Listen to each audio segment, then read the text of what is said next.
So last night I was watching Joe Rogan and Tim Pool talk about traffic assignments and how digital media companies inflate their numbers. And so let's talk about traffic assignments and how digital media companies inflate their numbers, because it goes all the way to the top. So first, what is traffic assignment? Traffic assignment is basically what Tim Pool talked about, which is that a media company assigns their numbers over to a larger media company, saying you can count our views or our readership as yours. And that's called a TAL, a traffic assignment letter. It's just an agreement that two media publishers enter into. And this is hyper common. Everybody does it. Complex does it, Vice does it, Condé Nast does it, Refinery 29 does it. They all have traffic assignment letters from other publishers.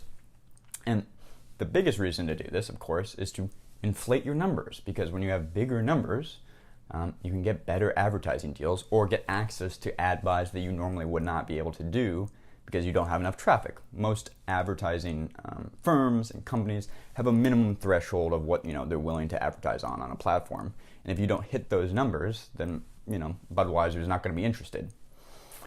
So let's talk about the ecosystem then. So in order to get these big advertisers, you need to have a certain amount of views, a volume of views. And a lot of times, even the big publishers, like Vice, don't have as many views as they'd like to really get the big, juicy ad contracts. So what they do is they go around and enter into little contracts with smaller publishers that get a lot of traffic, or a sizable amount of traffic, and say, hey, can you assign the traffic to us? Therefore, we can get a bigger, quote-unquote, just solid number, and then we can turn around and sell this bigger number to, an advertising agency or, advertising companies.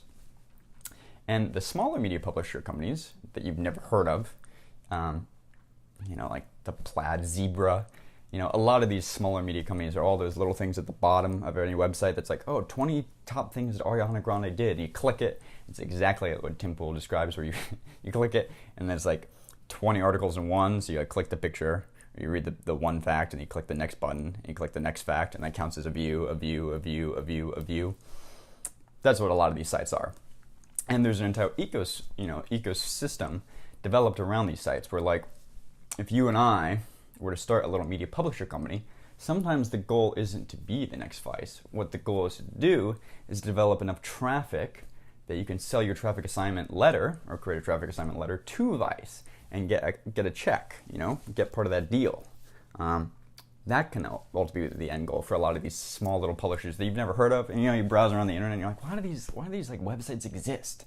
The heck is this? Like 5 extraordinary facts you won't believe, and it's a bunch of clickbait titles. Like the clickbait of the clickbait.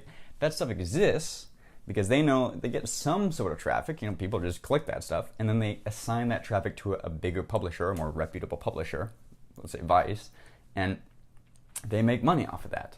So oftentimes there's a big incentive to operate these little publishing deals and then sign to a bigger one. And then that bigger one takes all these like aggregate smaller media publishing companies that you've never heard of and sells it to, Budweiser. And Vice claims they have, 600 million visitors a month kind of deal, or 100 million, views this week. And advertisers go for it, because this all rests on something called comscore, and I can talk at length about these kinds of things if you guys are interested in it. I just don't know, it gets pretty into insider baseball media, so I've avoided some topics like this. But there is a company called comscore. It's a publicly traded company, and comscore is kind of the main ratings agency that digital media companies in particular use. Just like the Nielsen ratings, you've heard of the Nielsen ratings for like TV. Well, comscore is big on digital media platforms, and comscore keeps track of like what the unique, what the unique visitors are, unique views, like what's their total traffic per month of all these digital media companies. And these digital media companies use these comscores to then take their comscore number and say, hey, look, our comscore number is really good. Look at all these monthly views or traffic we're getting. Hey, you should buy into us. And then comscore will allow what's called traffic assignment, which is comscore will allow like that traffic to be assigned. These small companies, comscore will allow these lower companies to assign their traffic to a bigger company, therefore inflating the said media companies like Vice's numbers up. And this happens in both like in getting advertising buys. There's a classic little story of something I believe it was called Glamour Glamour Media or Mode Media. Look it up. 2016. This is an entire like media company built upon the idea of traffic assignment, and it went and it's immediately tanked. It was one time valued at $1 billion. They're going to IPO. They're doing like 90 million in revenue, and then they went totally bankrupt. And it can show you the dangers of playing with traffic assignments and generating numbers that aren't yours. And this gets back to like that term I was talking about in a different video called O&O, owned and operated, that aren't O&O views or O&O traffic. So one way traffic assignment helps, and you can inflate your views, is it can allow you to get into bigger and better ad buys. But the second half, the more insidious half, is that by using traffic assignment, what it does is allow you to inflate your numbers and then go back and get more investor money, right? So it allows BuzzFeed or Vox or whomever to go like, we're going to buy up all these little things, get traffic assignment letters from them, cut deals. We can make a big number, and then we'll go to NBC and we'll say, hey, look at our traffic, and we're hitting the millennial demographic.